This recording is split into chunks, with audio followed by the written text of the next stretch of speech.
இன்னொரு கேள்வி, இந்த புது வருஷத்துக்கு வாக்குத்தத்தம் கொடுக்குறாங்களே, அது மாத்திரம் இல்லை, வருஷம் வாக்குத்தத்தம் கொடுக்குறாங்க, அது மட்டும் இல்லை மாதம் கொடுக்குறாங்க. இது என்ன பாஸ்டர்? ஒரு சிஸ்டர் ரொம்ப அழுது கூட கேட்டிருக்காங்க, வாதை உன் கூடாரத்தை நெருங்காதுன்னு இந்த வருஷம் வாக்குத்தத்தம் வந்துச்சு, எனக்கு என்ன செய்யுதுன்னே தெரியல, இது என்ன? அது மாத்திரம் இல்லை, அதுவும் கொடுக்குறாங்க, ப்ளஸ் சர்ச்லேயும் முன்னாடி ஒரு பாக்கெட்டில் வச்சுட்டு அதுலேருந்து ஒன்றை எடுத்துகிட்டு போக சொல்கிறாங்க. என்ன செய்கிறதுன்னு எனக்கு தெரியல, இது என்ன? இது வேத வசனத்தின் அடிப்படையில் இருக்கா என்ன அப்படின்னு ஒரு கேள்வி. இப்போ என்ன ஆயிடுச்சுன்னா, இந்த வாக்குத்தத்தம் கொடுக்கறது ஒரு பிஸ்னஸாக மாறி போயிடுச்சு. நான் ஒரு 2 காரியங்கள் சொல்ல விரும்புகிறேன். இதனால் வரப்படக்கூடிய பிரயோஜனத்தையும் சொல்லி கொடுக்குறேன், ஆனால் இதனால் வரக்கூடிய தடைகளையும் சொல்லி கொடுக்குறேன். முதலாவது, வேத வசனம் என்பது என்னென்னா, சங்கீதம் 12:6 சொல்லுகிறது, கர்த்தருடைய சொற்கள் மண்குகையில் 7 தரம் உருக்கி புடமட்ட வெள்ளிக்கொப்பான சுத்த சொற்களாய் இருக்கிறது. அது மாத்திரமல்ல, 119வது சங்கீதம் நம்ம புஸ்தகத்தில் பைபிளில் இருக்கிற பெரிய அதிகாரம். 119வது சங்கீதத்தில் நிறைய வசனங்கள் இருக்குது. நான் 3 வசனங்கள் மட்டும் சொல்கிறேன். கர்த்தாவே, உமது வசனம் என்றென்றைக்கும் வானங்களில் நிலைத்திருக்கிறது. Your word of God is forever settled. Okay, அதே 119வது சங்கீதத்தில் 152வது வசனம், நீர் உம்முடைய சாட்சிகளை என்றென்றைக்கும் நிற்க ஸ்தாபித்தீர் என்பதை அவைகளாய் நான் நெடுநாளாய் அறிந்திருக்கிறேன். 160வது வசனம், உம்முடைய வசனம் சமூலமும் சத்தியம், உம்முடைய நீதி நியாயமெல்லாம் நித்தியம். அப்போ தேவனுடைய வார்த்தை எப்பொழுதும் ஒரே மாதிரி இருக்குது. அது 7 தரம் புடமிட்டதாக இருக்குது. அது நமக்கு தேவையான எல்லாத்தையும் கொடுக்கக்கூடியதாக இருக்குது. அது மாத்திரமில்ல, அதுதான் சத்தியம், அதுதான் நீதி, அதுதான் நியாயம். இப்போ வருஷ ஆரம்பத்தில் ஒரு அட்டை கொடுக்கறதுனால என்ன பிரயோஜனம்? என்னென்னா, அந்த வருஷத்தில் நான் போகும்போது எனக்கு என்னென்ன கஷ்டம் வருதோ, என்னென்ன துன்பம் வருதோ, துயரம் வருதோ, அதெல்லாம் என்னால் எதிர்கொள்ள முடியும். எந்த கஷ்டத்துக்குள்ளேயும் நான் ஆண்டவரை எதிர்நோக்கி இருக்கிறதுக்கு எனக்கு தைரியம் கொடுக்குது அப்படின்னு சொல்லி. அதே போல் இன்னொரு காரியம் என்னென்னா, நான் இந்த வாக்குத்தத்தம் பெற்றிருக்கேன், இந்த வாக்குத்தத்தம் நிறைவேறுவதற்கு நான் பாத்திரராக நடக்கணும் அப்படின்னு சொல்லக்கூடிய ஒரு உந்துதலையும் கொடுக்குது. ஆனால் இதனால் ஏற்படக்கூடிய விளைவுகள் இல்லை பின்னடைவு இல்லை, இதனால் ஏற்படக்கூடிய ஒரு மோசமான காரியம் என்னன்னு பார்த்தீங்கன்னா நிறைய. முதல்ல ஒன்று சொல்கிறேன், ஒவ்வொரு வருஷத்துக்கும் ஒரு வாக்குத்தத்தம் என்ற ஆதி சபையில் இல்லாத ஒரு மூடத்தனமான பழக்கம் இது. எந்த திருச்சபையில், ஆதி திருச்சபையில் யாருமே ஒரு வசனத்தை எடுத்து வச்சுட்டு இந்த வசனம் சொல்லவே கிடையாது. 2வது, வருஷம் பூரா விசுவாசியாக இருக்கிறான். நல்லா யோசிங்க, தயவு செய்து நீங்கள் ஊழியக்காரராக இருந்தாலும் சரி, இல்லை ஒரு விசுவாசியாக இருந்தாலும், வருஷம் பூரா நீங்கள் ஆண்டவருடைய வார்த்தையை பார்த்து ஆண்டவருடைய வார்த்தையை கற்றுக்கொண்டு நீங்கள் இருக்கிறீங்க. நீங்கள் ஒரு கிளி ஜோசியக்காரன் கையில் இருக்கிற கிளி மாதிரி போய் அதிலிருந்து ஒன்றை எடுக்கக்கூடிய கிளிகளாக விசுவாசிகளை மாற்றிடும்.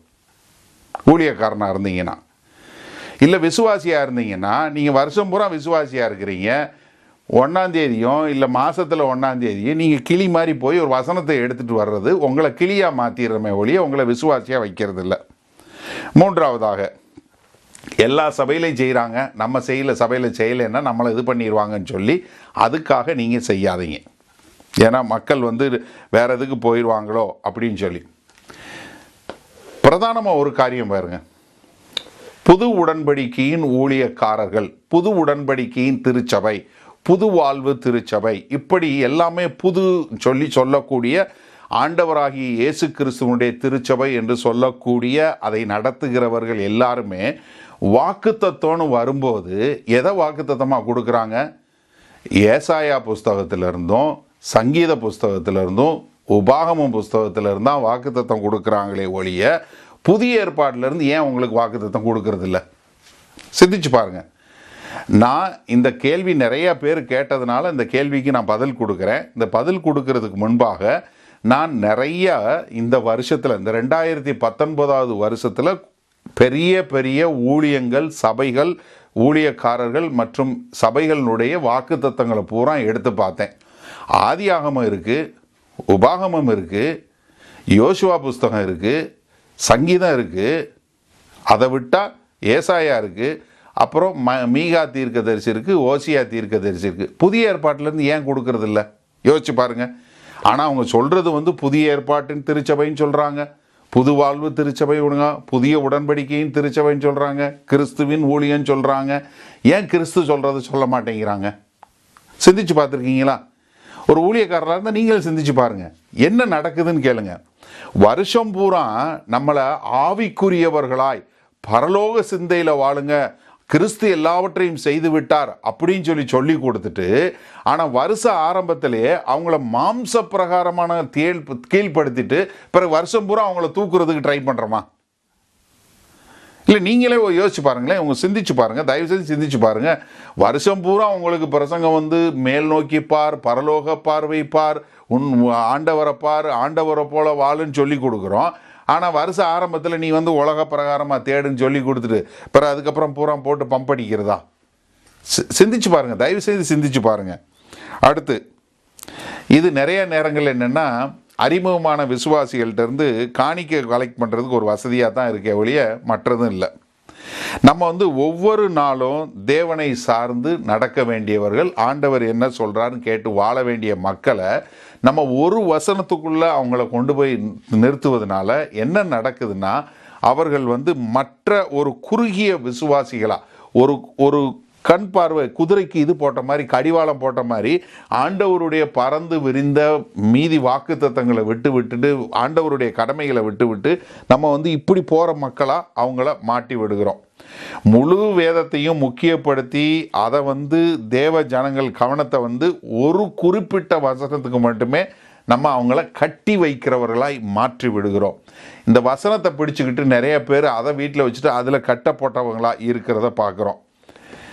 இப்போ ஒரு வசனத்தை நீங்கள் கொடுக்கறதுனால மற்ற வசனங்கள்லாம் இல்லையா? நான் அதனால தான் சங்கீதம் 119 மொதல் 3 வசனங்கள் வாசித்தேன்.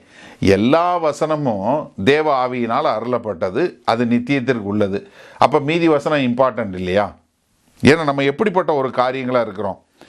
எல்லாருக்கும் இப்போ ஒரு வசனம் கொடுக்குறீங்க, நீங்களே ஒரு வசனம் எடுத்துருக்கீங்க, உங்களுக்கு இந்த வசனம் இந்த வருஷத்துலேயே நடக்கும்ன்றதுக்கு என்ன உத்தரவாதம்? நடக்காது. நிறைய பேருக்கு நடக்கிறது இல்லை.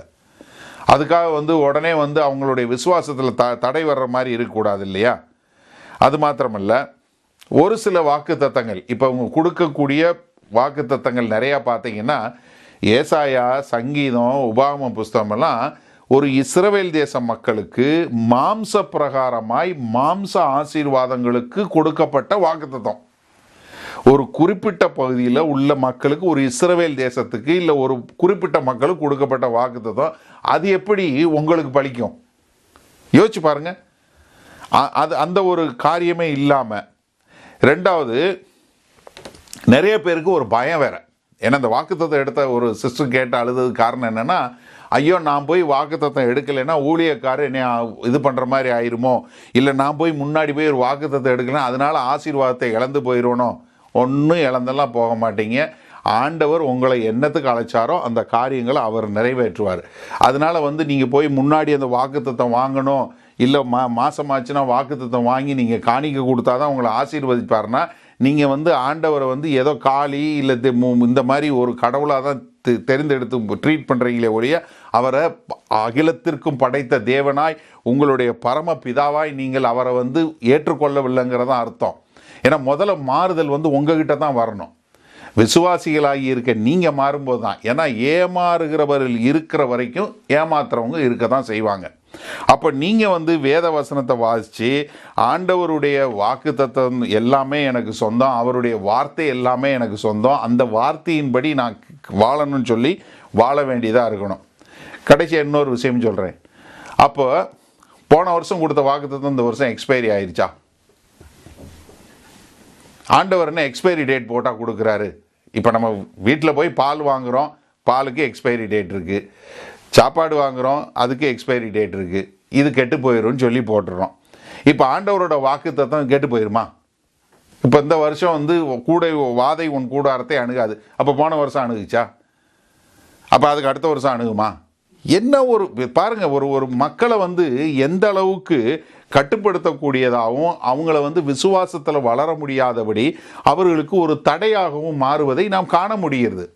அதனால தான் நம்ம வந்து ரொம்ப தெளிவாக புரிஞ்சு கொள்ளணும். இந்த வாக்குத்தத்த அட்டை கொடுக்கறதுனால நிறையா விபரீதங்களும் மோசமான காரியம்தான் நடக்குதே போல நன்மையான காரியங்கள் ரொம்ப ரொம்ப குறைவு. ஒருவேளை உங்களுக்கு நீங்கள் போகிற பாதையில் உங்களுக்கு வந்து ஒரு உற்சாகத்தை கொடுக்கலாமே ஒழிய, ஆனால் உங்களை என்னவா மாற்றுகிறது, மாம்ச பிரகாரமான தேடக்கூடியதாக மாறுகிறது. நீங்கள் வாக்குத்தத்தம் கொடுக்கக்கூடியவர்கள் வந்து நீங்கள் மனம் திரும்பி கிறிஸ்துவை போல வாழுங்க, இல்லை கிறிஸ்துவோட வாழுங்கன்னு சொல்லக்கூடியதா. ஆமாம், புதிய ஏற்பாட்டில் வாக்குத்தத்தம் கொடுத்துருக்காங்க. என்ன கொடுத்துருக்காங்க? பிலிப்பியர் 4வது அதிகாரத்தில் 2 வசனம் இருக்குது, அதை கொடுத்துருக்காங்க. 19வது வசனம் 13வது வசனம் இப்படி தான் இருக்க ஒழிய மற்றபடி வேறு வசனங்களை கொடுக்கறதே இல்லை. நீங்கள் நல்லா யோசிச்சு பாருங்கள். நாங்கள் வந்து ஒரு 10 வருஷமாக சொல்லி கொண்டு இருக்கிறோம். 10 வருஷத்தில் ஏதாவது ஒரு வருஷத்தில் ஒரு பழைய ஏற்பாட்டிலேருந்து ஒரு வசனம் கொடுத்துருக்கோமா? கிடையவே கிடையாது. எல்லாம் புதிய உடன்படிக்கையில் உள்ள வார்த்தைகள் தான் சொல்லி கொண்டு இருக்கிறோம். அதனால தான் நாங்கள் வந்து வாக்குத்தத்தங்கிறத விட்டு ஒரு ஃபோக்கஸ் வேர்ஸ்ன்னு சொல்கிறோம். அப்போ இப்படி இருக்கும்போது நீங்கள் என்ன செய்யணும்? முதல்ல வாக்குத்தத்த வசன அட்டை கொடுப்பது வந்து கிறிஸ்தவருடைய ஆவிக்குரிய ஜீவியத்திற்கு சாதகமாக இருப்பதை விட பாதகமாக இருப்புங்கிறத முதல்ல புரிஞ்சுக்கொள்ளணும். இந்த மாதிரி பழகிவிட்ட அவசியமில்லாத காரியங்களை விட்டு எதை வந்து அதுக்கு பதிலாக அதை வந்து இப்படி கொடுத்தாதான் மக்கள் வந்து வருவாங்கன்னு சொல்லி இந்த சப்பக்கட்டு கட்டுறதை நிறுத்த வேண்டும். நீங்களும் வந்து ஒரு சபைக்கு போகிறீங்க, ஒரு இடத்துக்கு போகிறீங்கன்னா நீங்களும் அதை புரிந்து கொண்டு வாழ வேண்டும். ஒரு ரொம்ப வேதனையான ஒரு விஷயம், ஒரு சபையில் நிறைய ஏறக்குறைய ஒரு 25,000 30,000 பேர் இருக்கிறாங்க. அந்த சபையினுடைய போதகனுடைய மகன் வந்து ஆராதனை பண்ணுறாரு. அவர் வந்து 30 வயசு கூட இருக்காது, 60 வயசு 65 வயசு 70 வயசு உள்ள மக்கள் நிற்கிறாங்க. அவங்கள டான்ஸ் ஆடுன்னு சொல்கிறாரு. 31ஆம் தேதி ஆராதனை நடக்குது, புது வருட ஆராதனை, வாக்குத்தத்த ஆராதனை. நீ எல்லாம் டான்ஸ் ஆடு, நீ எல்லாம் என்ன ஆண்டவரை ஆராதிக்கிறேன்னு. அதாவது நீங்கள் முதல்ல புரிஞ்சு கொள்ளுங்க. அவன் வந்து ஊரில் வந்து 31ஆம் தேதி களியாட்டம் ஆடி டான்ஸ் ஆடி அவன் புது வருஷத்தை கொண்டாடுறான். சபையில் வந்து நீங்கள் டான்ஸ் ஆடி பக்தி மார்க்கத்தை உருவாக்குதா? நீங்கள் அங்கே போய் நிற்கிறவங்களும் கொஞ்சம் யோசிங்க, தயவு செய்து சிந்திச்சு பாருங்கள். ஏன்னா நம்ம செய்கிற காரியங்கள் பழக்க வழக்கத்துக்காக நம்ம இப்படியே பழகிட்டோங்கிறக்கா ஒரு காரியத்தை செய்யக்கூடாது. வேத வசனத்தின் அடிப்படையில் அதை செய்ய வேண்டும். முதல்ல வந்து இந்த மாறுதல், நீங்கள் ஒரு ஊழியக்காரராக இருந்தால் தயவு செய்து முதல்ல நீங்கள் மாறுங்க. ஏன்னா நீங்கள் மாறாத பட்சத்தில் உங்களை நம்பி வாழுகிற மக்கள் மாற மாட்டாங்க. எல்லாரும் அட்டவணை கொடுக்குறாங்க, எல்லாரும் கொடுக்குறாங்க. அதனால தான் இந்த காலண்டர் போடுற பழக்கம். யோசிச்சு பாருங்கள், எப்படி கிறிஸ்தவத்தில் எப்படி காலண்டர் வந்தது? முதல்ல சிந்திச்சு பாருங்கள். ஏன்னா அவங்க வந்து ஆண்டவரை அறியாதவனாக இருந்தால் காலையில் வந்து என்ன காலண்டரில் பார்ப்பான். அதில் காலண்டரில் போட்டிருக்கோம் கிழக்க சூளம் மேற்க சூளம், இது ராகு காலம் நல்ல நேரம். அதை பார்த்துட்டு காலண்டரை கிழிச்சிட்டு போயிட்டு இருந்தான். அவன் ரட்சிக்கப்பட்டு கிறிஸ்தவத்துக்குள்ளே வந்தான். இப்போ அவனுக்கு என்ன வழி? ராகு காலம் பார்க்கறதுக்கு போல எப்படியே பழகிட்டான். அதனால் இவனுக்கு இப்போ ஒரு காலண்டரை போடு, என்ன தங்க வாக்கிய கால அட்டவணை என்ன போடு, இதில் ஒரு வசனத்தை போடு. பாருங்கள், அதில் பூரா பழைய ஏற்பாட்டு வசனம். இது பிறகு நீங்கள் எப்படி புதிய உடன்படிக்கையின் ஊழியக்காரன்னு சொல்ல முடியும்? பழைய ஏற்பாடு மாம்சமானதுக்கு அது ரொம்ப அவசியம். நீங்கள் எங்களுடைய செய்திகளை பார்த்தீங்கன்னா நாங்கள் நிறைய பழைய ஏற்பாட்டிலேருந்து போதிக்கிறோம். அது என்ன நமக்கு உதாரணமாக நடந்தது, அதிலிருந்து நம்ம எப்படி கற்றுக்கொள்ள வேண்டும்னு. அது புதிய ஏற்பாட்டில் நம்ம ஆவிக்குரிய மக்களாக எப்படி வாழ வேண்டும் என்பதை இது பண்ணணும். அடுத்து கடைசியாக நீங்கள் வாக்குத்தத்தத்தை வாங்கி வளர்க்கப்பட்டவங்களாக இருந்தீங்கன்னா முதல்ல நீங்கள் வேத வசனத்தை வாசித்து அதுக்கு கீழ்ப்படிந்து முதல்ல நீங்கள் உங்களை கிறிஸ்தவங்களாக மாற்றுங்க. ஊழியக்காரனாக இருந்தால் அதை கொடுக்கறத நிறுத்த பழகுங்க.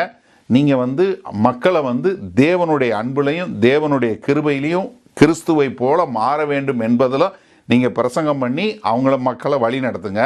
நீங்கள் வாங்கி பழக்கப்பட்ட ஒரு விசுவாசியாக இருந்தாங்கன்னா முதல்ல நீங்கள் வந்து என்ன பண்ணுங்கள், இந்த வசனம் மட்டும் இல்லை, இந்த வேத வசனத்தில் கொடுக்கப்பட்ட ஏறக்குறைய 6200 வாக்குத்தத்தங்களும் எனக்கு தான் சொந்தம். கிறிஸ்து எனக்கு என்னுடைய தேவைகள் எல்லாவற்றையும் சந்திப்பார். அவர் என்னை என்ன செய்ய விரும்புகிறார் என்பதை நான் அறிந்து அதை உணர்ந்து அதற்கு கீழ்ப்படுகிறவனாய் வாழ வேண்டும் என்று சொல்லி வாழும்போது உங்கள் வாழ்க்கை நிச்சயமாக ஒரு நல்ல கிறிஸ்தவ வாழ்க்கையாக இருக்கும். அதனால் இப்படி மாத வாக்குத்தத்தம் வருஷ வாக்குத்தத்தம்னு விட்டுட்டு மனம் திரும்பி வேத வசனத்தை வாசித்து கிறிஸ்துவை பின்பற்றி வாழ உங்களை வேண்டி விரும்பி கேட்டுக்கொள்கிறேன். ஆமேன். கர்த்தர் உங்களை ஆசீர்வதிப்பாராக.